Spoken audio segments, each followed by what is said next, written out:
السلام علیکم ورحمۃ اللہ وبرکاتہ۔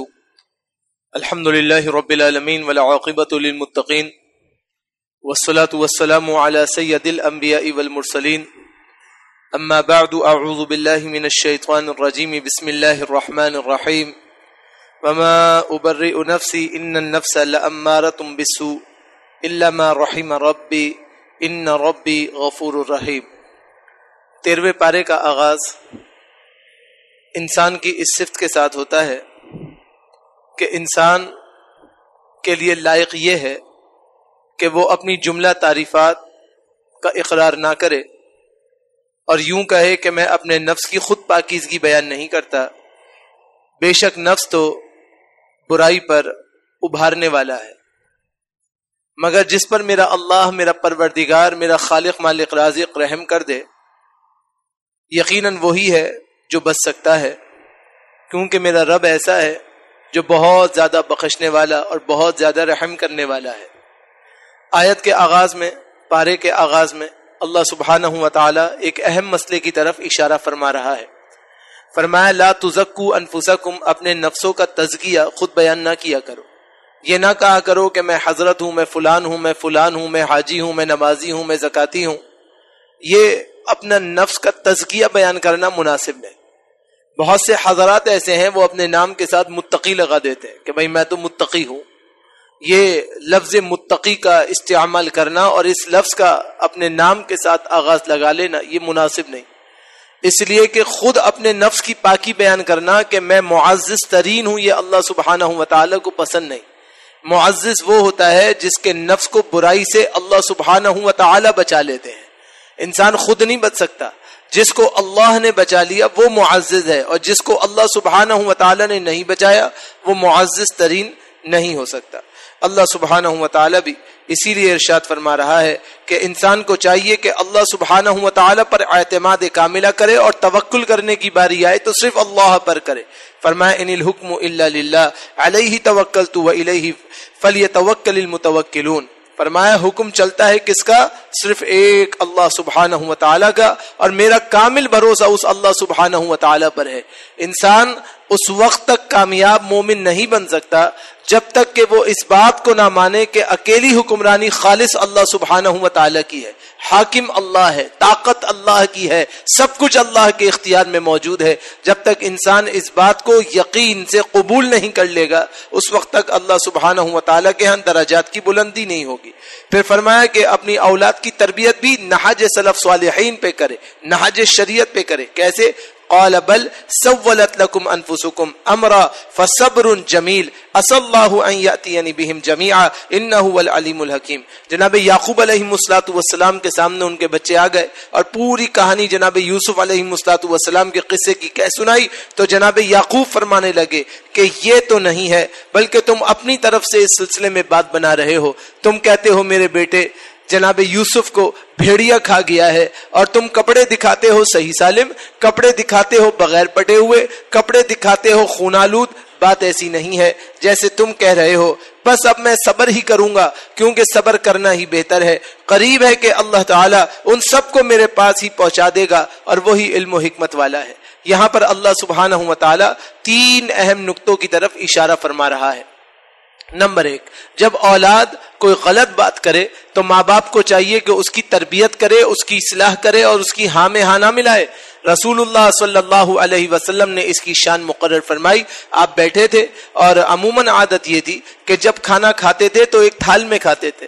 صحیحین کی روایت ہے کہ ایک بچی آئی اور اس بچی نے اس تھال میں ہاتھ داخل کرنا چاہا تو رسول اللہ صلی اللہ علیہ وسلم نے عادت کے برخلاف اس کے ہاتھ کو پکڑ لیا اور اس کو پیچھے دھکیلا اور کہا کل سم اللہ، تم کھاؤ اللہ سبحانہ و تعالی کا نام پڑھ کے، بسم اللہ پڑھ کے کھاؤ، وکل مما یلیک، اور اپنے آگے سے کھاؤ، یہ بیچ میں ہاتھ ڈالنا جو ہے غلط ہے، یہ کام نہیں کرو۔ اسی طرح ایک دفعہ بدو دیہاتی آیا، اس نے پلیٹ میں ہاتھ ڈالنا چاہا، رسول اللہ صلی اللہ علیہ وسلم نے اس کا ہاتھ بھی پکڑ لیا، پلیٹ میں ہاتھ ڈالنے نہیں دیا، کہا اپنے آگے سے کھاؤ، بسم اللہ پڑھ کے کھاؤ۔ یہ ایک اہم مسئلہ ہے کہ لوگوں نے عرض کیا اللہ کے رسول آپ کی تو یہ عادت نہیں ہے کہ آپ یہ عمل کریں، پھر آپ نے یہ عمل کیوں کیا؟ فرمایا اس لیے کیا کہ یہ بچی خود نہیں آئی، شیطان نے اس کو دھکیلا تاکہ وہ اس برتن کی برکت کو ختم کر دے. میں نے اس کے ہاتھ میں شیطان کے ہاتھ کو پکڑ لیا تاکہ اس برتن کی برکت ختم نہ کی جا سکے. لہذا بچوں کی تربیت کے لیے انسان کو جو طریقہ سلف صالحین کا ہے، جو طریقہ شارع علیہ الصلوۃ والسلام کا ہے، اس پر عمل کرنا چاہیے. اور بچوں کی ہر غلط بات کو اس لیے صحیح نہیں کہنا چاہیے کہ میری اولاد ہے، اس لیے کہ بچے ہیں، ناسمجھ ہیں، ان سے غلطیاں ہوتی ہیں اور ان کی کوتاہیوں پہ نظر ثانی کرنے کی ضرورت ہوتی ہے، نہ کہ انہیں صرف نظر کرنے کی ضرورت ہو. دوسری نوعیت کیا ہے؟ رسول اللہ صلی اللہ علیہ وسلم کا عجیب پیار تھا بچوں سے. مدینہ کے راستوں تک بچے استقبال کے لیے کھڑے ہوتے، کہیں جاتے تو بچے ساتھ، کہیں آتے تو بچے ساتھ. کیوں بچے اتنے ساتھ ہوتے؟ رسول اللہ صلی اللہ علیہ وسلم کی مبارک عادت یہ تھی جو صحیحین میں اور سنن اربعہ کے اندر موجود ہے کہ آپ باری باری اپنی سواری پر بچوں کو بٹھاتے تھے. ہر تھوڑی دیر بعد بچوں کی تبدیلی ہوتی تھی کہ بھائی تمہارا سفر ختم ہو گیا، اب تمہارا شروع ہو گیا. رسول اللہ صلی اللہ علیہ وسلم مدینہ میں اس طور پہ داخل ہوتے تھے کہ ایک بچہ آگے اور ایک بچہ پیچھے اور خود بیچ میں ہوتے تھے، تو سب بچوں کو باری باری بٹھایا کرتے تھے. اور رسول اللہ صلی اللہ علیہ وسلم بچوں سے قرب کیا کرتے تھے. آج ہمارے ہاں یہ ہے کہ ہم بچوں سے قرب تو کرتے ہیں لیکن عبادت کے معاملات میں ان کو جھڑکتے ہیں. مثلا ایک بچہ، ہمارا بچہ جو گھر میں ہے، ہم اس سے گھر میں بڑی پیار و محبت اور شفقت کرتے ہیں، بڑا اس کو چمکارتے ہیں، لیکن جب وہ مسجد میں آئے، اس سے پہلے ہم اسے مسجد میں لائے نہیں، اب اسے مسجد کے آداب نہیں پتا، اب وہ بچہ یہاں بھاگ رہا ہے، پھر وہ بچہ وہاں بھاگ رہا ہے، پھر وہ بچہ یہ شرارت کر رہا ہے، پھر بچہ وہ کسی چیز کو گرا رہا ہے. اس کو پتا نہیں نا، اس میں قصور اس کا نہیں ہے، اس میں قصور ہمارا ہے کہ ہم اس کو مسجد میں نہیں لائے، ہم نے اس کو ٹرین نہیں کیا، ہم نے اس پر محنت نہیں کی، ہم نے اس پر محنت کر کے ایک اس کو سلیقہ نہیں سکھایا. تو پھر کیا ہوتا ہے؟ ہم اس کو ڈانٹنے والے بن جاتے ہیں اور ہم ڈانٹ کے سختی کا لہجہ اختیار کرتے ہیں. اس سختی کے لہجے سے نقصان کیا ہوتا ہے؟ اس سختی کے لہجے سے نقصان یہ ہوتا ہے، وہ کہتا ہے کہ میں آپ کے ساتھ مسجد نہیں جاؤں گا، وہ مسجد سے دور ہو جاتا ہے. آپ کے سامنے دنیا میں ایک مثال ہے ترکیہ کی. ترکیہ میں بے دینیت پھیلی اور سارے لوگ جو ہے وہ تقریباً بے دین ہو گئے، نام نہاد مسلمان ہو گئے کہ نام سے مسلمان، کام سے غیر مسلمان. اب جب وہاں پر یہ معاملہ پھیل گیا تو سب سے بڑا نقصان یہ ہوا کہ بچوں کو مسجدوں سے دور کر دیا گیا. جب بچے مسجد سے دور ہوئے تو نئے حکمران نے آتے ہی سب سے پہلے کوشش کی کہ مسجدوں کے اندر بچوں کو لایا جائے. اگر بچے آج نہیں آئیں گے تو کل بڑے ہو کر کیسے آئیں گے؟ لہذا ہر مسجد میں ایک پلے ایریا بنایا گیا کہ بچے آئیں گے اور وہاں تفریح کریں گے اور وہاں کھیلیں گے. آپ سوچئے، ہمارے ہاں اس کا تصور ہی نہیں، ہمارے ہاں یہ سوچ ہی نہیں کہ ہم بچوں کو اپنے سے قریب کریں. ہمارے ہاں سوچ یہ بیٹھ جاؤ، جب ہو جاؤ، یہاں ہو جاؤ، وہ ہو جاؤ، ایسے ہو جائے ویسے ہو جائے. یہ شائستگی کے خلاف ہے. رسول اللہ صلی اللہ علیہ وسلم سے زیادہ مبارک عمل کس کا نہیں ہو سکتا. صحیحین کی روایت ہے کہ اللہ کے نبی علیہ السلام سجدے میں گئے اور صحابہ کرام کو لگا شاید فوت ہو گئے کیونکہ سجدے سے سر نہیں اٹھا رہے تھے. ایک صحابی کو لگا کہ مجھے لگا آپ فوت ہو گئے، لہٰذا میں نے تھوڑا سا سر اٹھا کے دیکھا تو امامہ اللہ کے نبی علیہ السلام کی ایک صحابیہ کی بچی ہے، وہ آپ کی گردن پہ بیٹھی ہوئی تھی. آپ نے اس کو ہٹایا نہیں، یہاں تک کہ وہ ہلی تو آپ نے اللہ اکبر کہہ کے اپنے سجدے سے سر کو اٹھایا. رسول اللہ صلی اللہ علیہ وسلم کی یہ محبت ہے، بچوں کی یہ تربیت ہے، اور بچوں کو سکھانے کا اسلوب بھی ہے اور بچوں کو بتلانے کا اسلوب بھی ہے، لیکن پیار، محبت، شائستگی کے ساتھ اور نرمی کے ساتھ. اسی طرح عموماً ایسا ہوتا ہے کہ پہلی صف میں بچے آ کر بیٹھ جاتے ہیں. اب بچہ پہلے سے آیا ہے، آدھے گھنٹے پہلے سے آ کر بیٹھا ہوا ہے.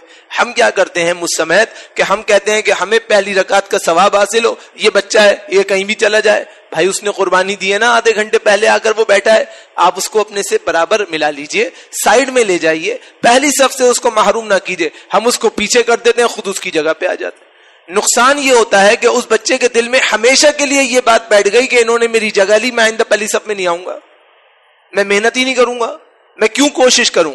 جب میرے بڑے مجھے وہاں بیٹھنے ہی نہیں دیتے اور میرے بڑے مجھے آنے ہی نہیں دیتے تو میں کیوں کروں؟ اسی طرح بچوں کی عادت ہوتی ہے کہ بچے آمین بچاہر زور سے چیخ کر کہتے ہیں اور اس طرح کی کوئی اور حرکت زور سے کرتے ہیں. تو بڑوں کو کیا چاہیے کہ اگر ان کو سمجھانا ہے تو ان کو پیار سے، محبت سے، پولائٹلی ذکر کریں، سختی کا عنصر نہ کریں، کیونکہ یہ ہمارے معاشرے کے وہ معمار ہیں کہ اگر ہم نے ان کی ابھی تربیت نہیں کی تو یہ کل جا کے بگڑ جائیں گے. آپ دیکھیے کتنے ہمارے ینگسٹرز ایسے ہیں مسجد کے آگے سے گزرتے ہیں، اطراف میں رہتے ہیں اور دنیا جہاں کی علم غلم بلاؤں میں مبتلا رہتے ہیں، مسجد میں نہیں آتے. آپ اس کو مسجد میں لا نہیں سکتے. اس کے 100 بہانے ہیں، اس کے 100 طریقے ہیں کہ وہ میرے کپڑے خراب ہیں، میرے پاس ٹائم نہیں ہے، میں ابھی آ رہا ہوں، میں ایسے ہوں، میں ویسے ہوں. کیوں؟ اس لیے کہ ہم نے ان کی بچپن میں وہ تربیت نہیں کی، ان کے پاؤں مسجد کی طرف نہیں لگائے کہ وہ مسجد کی طرف دوڑتے ہوئے چلے آئے. رسول اللہ صلی اللہ علیہ وسلم کے ہاں بچوں کی حیثیت کیا ہوتی تھی؟ بچوں کو اس طرح مسجد میں لاتے تھے. آپ نے علماء سے ایک مسئلہ سنا ہے مگر اس کی حیثیت پہ غور نہیں کیا ہوگا.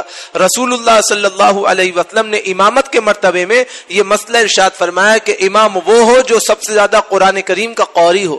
تو رسول اللہ صلی اللہ علیہ وسلم کے ایک صحابی تھے، وہ اپنے علاقے میں قرآن کریم کے بڑے شوقین تھے کہ مجھے قرآن کریم کی تلاوت کے بارے میں ذوق مل جائے اور میں قرآن کریم کی تلاوت کو سیکھنے سکھانے والا بن جاؤں. لہذا وہ راستے میں کھڑے رہتے تھے اور جو قافلہ آتا تھا اس سے سنتے تھے اور سمجھتے تھے کہ بھئی بتاؤ کہ اللہ کے نبی پر کیا وحی اتری. لہذا جب حکم ہوا کہ جو سب سے بڑا قاری ہے اس کو نماز کے لیے کھڑا کرو، تو رسول اللہ صلی اللہ علیہ وسلم کے اس صحابی کا انتخاب کیا گیا. اس کی عمر 7 سال تھی، اس سے زیادہ پوری بستی میں کسی کو قرآن نہیں آتا تھا، لہذا ان کو امام بنایا گیا. یہ اتنے چھوٹے تھے کہ جو تہمد آگے سے باندھتے تھے ان کے کولہوں کی طرف سے سجدے میں وہ تہمد کھل جاتا تھا. تو پیچھے سے عورتوں نے آواز لگائی کہ تمہارا امام کیسا ہے، تم اتنا بھی خرچہ نہیں کر سکتے کہ اس کو ایک ایسے کپڑے دلوا دو کہ کم سے کم اس کی شرم گاہ تو چھپ جائے. اب آپ تصور کریں کہ آپ بڑی عمر کا آدمی اس طرح سے نماز پڑھے گا. وہ اتنا چھوٹا تھا کہ وہ کوشش کرنے کے باوجود اپنی شرم گاہ کو نہیں چھپاتا تھا. تو خواتین کے اعتراض کے بعد لوگوں نے مل کر ایک چادر خریدی اور اس صحابی کو پہنائی. تو وہ کہتے ہیں میرے لیے وہ عید کا دن تھا جس دن مجھے نئے کپڑے دیے گئے تاکہ میں لوگوں کو وہ پہن کے اچھے طریقے سے نماز پڑھاؤں. آج ہمارے ہاں ہم فقہی مباحث میں نہیں جاتے، بچوں کے پیچھے نماز پڑھنے میں ہی ایک بہت بڑا فقہی مسئلہ کھڑا ہوا ہے اور ہم دوسری طرف نکل جائیں گے اگر ہم اس کے اوپر بات کریں. یاد رکھیے کہ بچے کی ایک حیثیت ہے، اس کی ایک تربیت ہے، اس کو سمجھانا ہے. جب وہ غلطی کرے تو اس کو سارا کچھ تاکیدات کرنی ہے مگر پیار، محبت، الفت، مودت سے قریب کرتے ہوئے تاکہ اس کے اندر یہ نوعیت پیدا ہو کہ وہ سمجھنے کے قابل ہو، سمجھانے کے قابل ہو. آج ہمارے ہاں بہت بڑا المیہ یہ ہے کہ بچہ پوری دنیا کے سامنے ننگا گھوم رہا ہے مگر اپنی اماں اور ابا کے سامنے معصوم بنا ہوا ہے. اماں اور ابا سے ہر بات کو چھپاتا ہے. کیوں؟ اسے پتا ہے کہ یہ میری بات نہیں سنیں گے، وہ لوگ میری بات سنیں گے جو مجھے بگاڑ رہے ہیں، کیونکہ جو بگاڑنے والے ہیں وہ اس کو اپنی پیار و محبت سے قریب کر رہے ہیں اور جو اس کی اصلاح کرنے والے ہیں وہ سختی کر کے، آنکھیں دکھا کے، غصہ کر کے اس کو دور کر رہے ہیں، بڑے کر رہے ہیں. نہیں میرے بھائی، نہیں، یہ کام نہیں کرنا ہے. پیار سے، محبت سے، شفقت سے درگزر کرنا ہے، اپنے قریب کرنا ہے، اصلاح کرنی ہے، بات بات میں سمجھانا ہے اور بڑے دوستانہ ماحول میں سمجھانا ہے کہ آپ کی یہ بات اچھی نہیں ہے، آپ کی یہ بات اچھی ہے، آپ کی یہ بات غلط ہے، آپ کی یہ بات صحیح ہے. رسول اللہ صلی اللہ علیہ وسلم خطبہ دے رہے تھے، صحیح بخاری کی روایت ہے، جناب حسن آئے اور چادر اتنی بڑی پہنے ہوئے تھے کہ اٹک کر گرنے کے قریب ہو گئے. پھر سنبھل گئے، خطبہ جاری رہا، پھر تشریف لائے، پھر اٹک کے گرنے لگے، پھر بچ گئے. رسول اللہ خطبہ جاری رکھا، پھر تیسری مرتبہ آگے بڑھے اور گر گئے. رسول اللہ صلی اللہ علیہ وسلم ممبر سے اتر گئے اور اپنے نواسے کو گود میں اٹھا لیا اور فرمایا کہ یہ جو بچے ہیں یہ یقیناً ایک بہت بڑی آزمائش کا ذریعہ ہے. میں نے پہلے دیکھا یہ گر رہا تھا، میں نے صبر کیا، پھر میں نے دیکھا گر رہا تھا، میں نے صبر کیا، لیکن اب مجھ سے برداشت نہیں ہوا کہ میرا نواسا گر جائے، میں نے اسے اپنی گود میں اٹھا لیا. یہ دلیل ہے اس بات کی کہ بچوں سے ایسی محبت کریں، ایسی محبت کریں، ایسی محبت کریں کہ جیسے رسول اللہ صلی اللہ علیہ وسلم نے سکھایا. جب حسین جوان ہو گئے تو جو صحابہ کرام ضعیف تھے وہ ان کو دیکھ دیکھ کر روتے تھے. پتہ ہے کیوں روتے تھے؟ رسول اللہ صلی اللہ علیہ وسلم کے یہ نواسے ہو بہو رسول اللہ صلی اللہ علیہ وسلم کا گیٹ اپ اختیار کرتے تھے. جیسے رسول اللہ کی قمیض تھی ویسے قمیض پہن رہے ہیں، جیسے رسول اللہ کے جوتے تھے اس شکل میں جوتے پہن رہے ہیں، جیسے رسول اللہ کے بال تھے ویسے بال بنا رہے ہیں. اور وہ کہتے تھے کہ ہمیں اس میں مشابہت نظر آتی ہے اس کے نانا محمد الرسول اللہ صلی اللہ علیہ وسلم. تو میرے بھائی، ہم چاہتے ہیں کہ ہمارا بچہ ہمارا جانشین بنے، ہمارے کاروبار کو سنبھالنے والا بنے، ہمارے ساتھ کاروبار کو آگے بڑھانے والا بنے، لیکن دین کے معاملے میں ہمارا جانشین کون بنے گا؟ یہی تو بچے ہیں جو ہمیں جنت میں لے کے جائیں گے. اگر ہم ان کو اس قابل نہیں بنائیں گے تو یہ ہمیں جنت میں لے کے کیسے جائیں گے؟ پھر تو ابا کے جاتے ہی کہیں گے الحمدللہ مر گیا مردود، نہ فاتحہ نہ درود، ارے ابا بڑا ظالم تھا، اچھا ہوا مر گیا، جان چھوٹی. نہیں میرے بھائی، یہ کام نہیں کرنا ہے. پیار سے, محبت سے, شفقت سے دین کی تعلیمات کو عام کرنا ہے. پھر فرمایا کہ رحمت الہیہ کی امید رکھے. یا بنی یا اذهبوا فتحسسوا من یوسف واخیہ ولا تیأسوا من روح اللہ. اللہ سبحانہ و تعالی نے اپنے نبی جناب یعقوب کے ذریعے ان کی اولادوں کو کہلوایا کہ تم اللہ کی رحمتوں سے نا امید نہ ہوا کرو اور تم اللہ کی رحمتوں سے مایوس بالکل نہ ہوا کرو. یاد رکھو کہ اللہ کی رحمتوں سے مایوس ہونے والے کون لوگ ہیں؟ یہ سارے کے سارے کافر ہیں جو اللہ کی رحمتوں سے نا امید ہو جاتے ہیں. دیکھیے ایک مشہور حکایت ہے کہ ایک ماں, اس کے پاس یتیم بچے تھے, ابا تھے نہیں, محنت مزدوری کرتی تھی, بچوں کی کفالت کیا کرتی تھی, اور بچوں کو جب بھی کھانے کا وقت ہوتا وہ بچوں کو لے کے بیٹھ جاتی اور کہتی اللہ سے مانگو اللہ کھانا دے گا. بچے دعا کرتے, اللہ سبحانہ و تعالی کھانے کا بندوبست فرما دیتا اور ماں کھانا کھلا دیتی. ایک دن ماں گئی ہوئی اور راستے میں کافی دیر ہو گئی, واپس نہ آ سکی. بچوں کی تو عادت یہ تھی کہ حسب معمول اللہ سے مانگنا ہے. بچے بیٹھے, دعا کری, اللہ سے کھانا مانگا کہ اللہ بھوک لگ رہی ہے, آپ کھانا عطا فرما دیجئے. دعا ختم کری, اماں تو نہیں آئی, دروازے پہ دستک ہوئی, کوئی کھانے کا تھال بھرا ہوا لایا اور بچوں کو دے کے چلا گیا. اب جب ماں آتی ہے تو دیکھتی ہے کہ یہ کھانا کہاں سے آیا. فرمایا کہاں سے آیا؟ کہا وہیں سے جہاں سے روز آتا ہے. کہا روز کہاں سے آتا ہے؟ کہا جو اللہ روز کھلاتا ہے اسی اللہ نے آج بھی بھیجا. فرق اتنا ہوتا ہے کہ روزانہ آپ بنا کے دیتی ہیں, آج اللہ نے کسی اور ذریعے سے پہنچوا دیا. یہ اعتماد کی اعلیٰ مثال ہے, یہ تقوی کی اعلیٰ مثال ہے کہ آپ اگر کچھ کر رہے ہیں تو بچے کو بتائیے کہ یہ ساری اچھائیاں اللہ کی طرف سے ہیں, اللہ بہت غفور و رحیم ہے.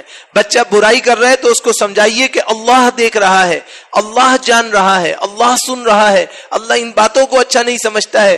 بچے کے دل میں اللہ کی محبت پرو دیجئے, بچے کے دل میں اس حد تک اللہ کو گھسا دیجئے کہ وہ ہر چیز میں اللہ سبحانہ و تعالیٰ کا قرب ڈھونڈنے والا بن جائے. تو وہ آپ سے کبھی جھوٹ نہیں بولے گا, آپ سے کبھی غلط بات نہیں کرے گا, آپ سے کبھی غلط زاویے کی طرف گفتگو نہیں کرے گا. جو لوگ اپنے بچوں کی صحیح تربیت کرتے ہیں ان کے بچے اپنے ماں باپ کا دستے بازو بن جاتے ہیں, اور جو لوگ اپنے بچوں کی صحیح تربیت نہیں کرتے ان کے بچے ان کے سامنے مخالفت کرنے کے لیے آنکھیں چڑھا کے بیٹھ جاتے ہیں, سینہ تان کے بیٹھ جاتے ہیں, اور بڑھاپے میں کہتے ہیں کہ چلو یہاں سے نکلو, ہمیں تمہاری ضرورت نہیں, ہمیں اپنی بہت اصلاح کی ضرورت ہے. ہم سب بچوں والے ہیں, اللہ رب العالمین نے ہم پر بڑی ذمہ داری دی ہے. کلکم مسئول و مسئول عن رعیتہ, ہم ذمہ دار ہیں اپنی رعایا سے متعلق. یہ اولاد, یہ اہلیہ ہماری رعایا ہیں, ہمیں ان کی بہترین تربیت کرنی ہے اور ہمیں اللہ سبحانہ و تعالیٰ کی طرف ان کو اچھے طریقے سے لے کے جانا ہے. پھر فرمایا کہ انسان کو کیا چاہیے, اپنے وقت آخر کو یاد کرے. ربی قد آتیتنی من الملک وعلمتنی من تاویل الاحادیث فاطر السماوات والارض انت ولی فی الدنیا والآخرہ توفنی مسلما والحقنی بالصالحین. جناب یوسف علیہ السلام دعا فرما رہے ہیں, اے میرے اللہ آپ نے مجھے بادشاہت عطا کی, آپ نے مجھے خوابوں کی تعبیر سکھائی, اے آسمان و زمین کے پیدا کرنے والے, اے دنیا اور آخرت میں میرے دوستی کا دوست نبھانے والے, مجھے دنیا میں بلائیے اس حال میں کہ میں حالت اسلام میں آپ کے پاس آؤں اور مجھے نیک لوگوں میں شامل فرما لیجیے. یہ بہت اہم مسئلہ ہے کہ انسان زندگی اچھوں میں گزارتا ہے مگر اختتام اس کا برے لوگوں میں ہو جاتا ہے. رسول اللہ صلی اللہ علیہ وسلم کی حدیث ہے, آپ نے فرمایا کہ انسان اور جنت میں ایک بالشت کا فاصلہ رہ جاتا ہے, یہاں تک کہ اس کی تقدیر اس پہ غالب آتی ہے اور وہ جہنم میں داخل ہو جاتا ہے. اور انسان اور اس کی جہنم میں ایک بالشت کا فاصلہ رہ جاتا ہے. انسان کوشش کرتا ہے, اس کی تقدیر اس پہ غالب آتی ہے اور وہ جنت میں داخل ہو جاتا ہے. تو اللہ سبحانہ و تعالیٰ کی جنت بالکل قریب ہے. اگر ہم تھوڑی سی محنت کریں تو جنت انشاءاللہ ہمیں مل جائے گی, اور اگر ہم تھوڑی سی توفیقات کو ڈھونڈ لیں تو یقیناً کامیاب اور کامران ہونے والے ہو جائیں گے. لیکن اس کے لیے کیا کرنا پڑے گا؟ قل لعبادی الذین آمنوا یقیموا الصلاۃ وینفقوا مما رزقناہم سرا وعلانیہ من قبل ان یأتی یوم لا بیع فیہ ولا خلال. اللہ کہتا ہے جس دن نہ خرید و فروخت ہوگی, نہ کوئی دوستی کام آئے گی, اس دن جو کام آئے گی کیا چیز آئے گی؟ اس دن اے میرے بندو ایمان والو یہ کام آئے گا کہ تم نے نمازیں جو جماعت سے پڑھی ہوں گی نا, یہ تمہارے لیے بڑے کام آئیں گی. جو تم نے ہماری دی ہوئی روزیوں کو چھپ چھپ کے اللہ کے راستے میں دیا ہے نا, یا سب کے سامنے بھی دیا ہے, یہ بڑا کام آئے گا اور یہ تمہارے ہاں درجات کی بلندی کا سبب بن جائے گا اور کامیابی اور کامرانی کے لیے سبب بن جائے گا. اور آخری بات کیا ہے؟ آخری بات یہ ہے کہ انسان جس طرح اولاد کی تربیت کرے ان کو سکھائے کہ وہ اپنے ماں باپ کے حق میں بھی دعا کیا کریں. اللہ اولاد کی دعائیں بہت سنتا ہے. فرمایا ربنا اغفر لی ولی والدی وللمؤمنین یوم یقوم الحساب. اے میرے اللہ میرے پروردگار مجھے بھی بخش دیجئے, میرے ماں باپ کو بھی بخش دیجئے, دیگر مومنوں کو بھی بخش دیجئے. جس دن حساب ہوگا اللہ اس دن سے پہلے ان کی بخشش فرما دیجئے. اللہ کے پیارے نبی جناب محمد الرسول اللہ صلی اللہ علیہ وسلم کی حدیث ہے اور صحیح درجے کی حدیث ہے. اللہ کے نبی علیہ السلام نے فرمایا کہ ایک شخص جس پر جہنم واجب ہو گئی, یہ مسند بزار, مسند احمد اور مسند دارمی کے اندر اور دیگر کتابوں کے اندر موجود ہے. فرمایا کہ ایک شخص ایسا جس پر جہنم واجب ہو گئی. میرے بھائی بہت سمجھنے کی ضرورت ہے, بہت نکتے کی بات ہے. وہ شخص جس پہ جہنم واجب ہو گئی, اللہ تعالیٰ نے ایک دن اس کو بلایا اور کہا جا تجھے معاف کر دیا.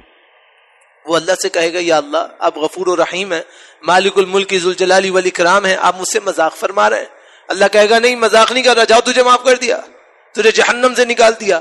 وہ کہے گا اللہ واقعتاً آپ نے مجھے جہنم سے نکال دیا. اللہ کہے گا ہاں, تیری اولاد روزانہ کھڑے ہو کر مجھ سے تیرے حق میں دعا کرتی ہے کہ میرے ماں باپ کو معاف کر دو, میرے ماں باپ کو جہنم کی آگ سے نکال دو. تو میں نے ان کی دعا کے بدولت آج تجھ پر جہنم کی آگ کو حرام قرار دے دی.